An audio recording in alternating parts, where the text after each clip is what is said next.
There's been a lot of talk about the establishment, big government wing of the Republican Party has dominated in the primaries, and they certainly have been successful in a number of high-profile races, but there's some very good people out there who I expect to join the Rand Paul, Mike Lee, Ted Cruz wing of the Republicans in the Senate there. So we didn't do as well as we had hoped, but we did very well.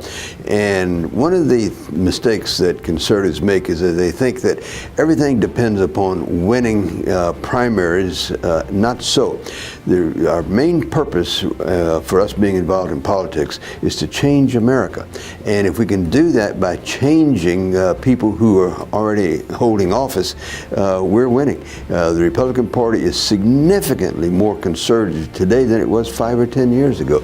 So in the big picture, the big scheme of things, conservatives are winning by we're changing the Republican Party. People who were voting more establishment moderate 5 or 10 years ago are voting much more conservative these days.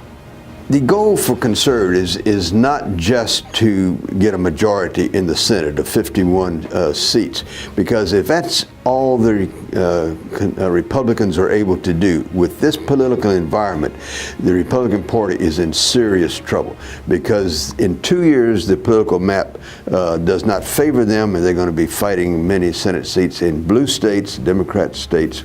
And in this environment, the Republican Party won't have a successful election, in my opinion, unless they pick up at least 53 seats, and more likely they should pick up 54, 55 Senate seats. And that's entirely possible. Well, if the Republicans, as I expect they will, win a majority, I think we'll see the next Republican Senate much more conservative than previous ones, because while many of the established Republicans prevailed in the primaries, they did so by moving to the right and outspending the conservative Tea Party challenger 5-1, 10-1, 20-1. And so those who won by outspending their opponent 10-1, working hard the last year or two, are sending a message to their colleagues there: if you're going to be able to fend off a primary challenger, you're going to have to be more conservative.